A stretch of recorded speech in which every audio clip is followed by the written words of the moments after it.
Okay, and we're back. Tech and Learning Live at ISTE 2015. Thanks for joining us. Once again, my name is Kevin Hogan. I'm Content Director for Tech and Learning. Thanks for tuning in and watching. This is our first live experiment with broadcasting from ISTE. We want to practice what we preach and use the technology like we can. And I'm very pleased. We've had a great lineup of people stop by to talk about their impressions of the show.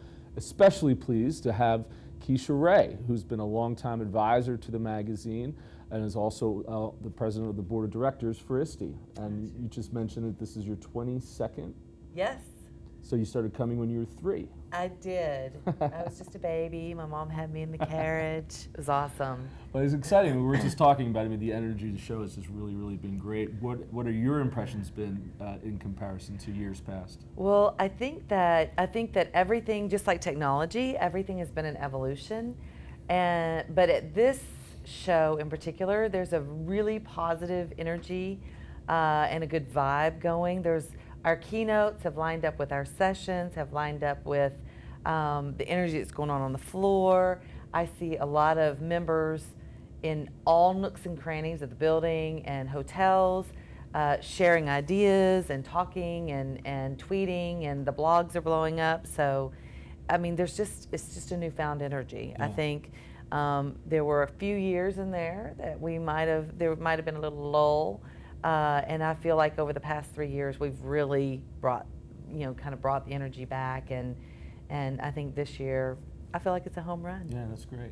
Talk a little bit about the ISTE community overall. So we have, there are plenty of directors of technology that are walking around, but there are plenty of just, teachers at the same time.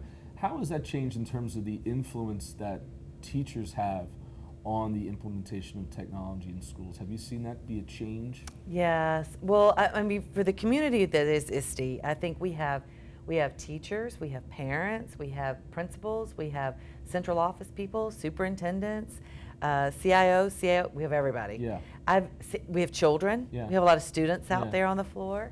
So we have a whole lot of people included in the community. I was just at a booth before I came in here, and there were conversations going on with children playing on some of the apps that were out. There were teachers asking questions. There was a superintendent in the booth asking questions.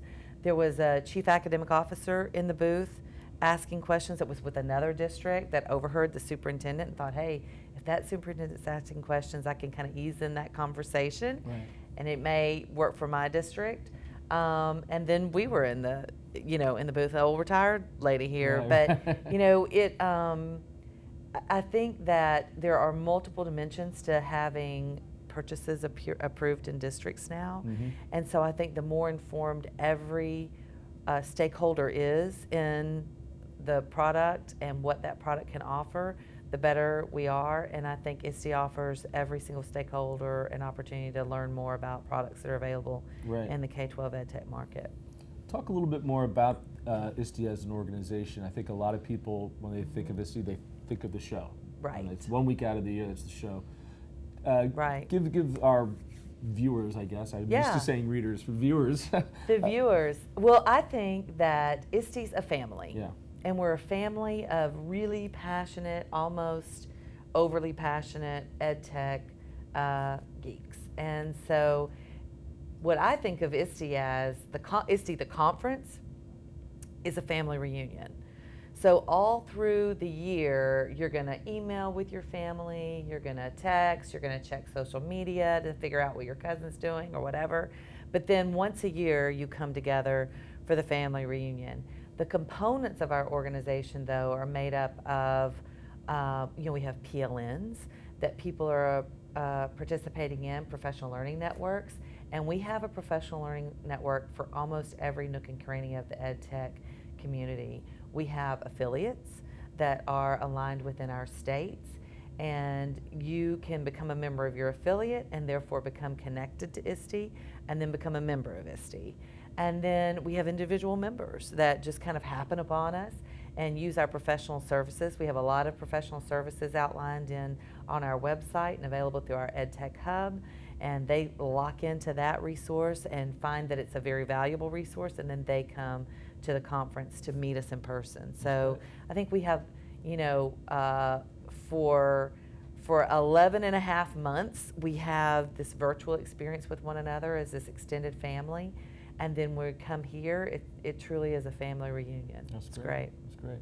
Well, one more question. I know that Okay. you're finishing up your tenure, right, on the Yes. board. Can you talk a little bit about how that feels and what's next? Yes. Well, it feels sad and lonely, but there's great people. The board, the ISTE board, is just such a phenomenal body of people, and so committed to the cause that is ISTE and the members that represent ISTE. And so we have 12 members on the board. We have some seats up for nomination, and that will be coming out in August, so be sure to look for that. My term ends in December, and then in January, Matt Harris, who's from Singapore, and he's moving to Indonesia, he will be taking over the seat of the board. And then wow, I'll that's remain on the interesting. board for 1 year as past chair. He's our very first international placed chair. Okay. So that's going to be exciting. interesting Yeah. to Exciting be stuff. part of. Yeah. Well, once again, thanks for stopping by. We really Thanks for appreciate having it, and me. good luck for everything in the future. Thank you so Okay, much, thanks. Kevin.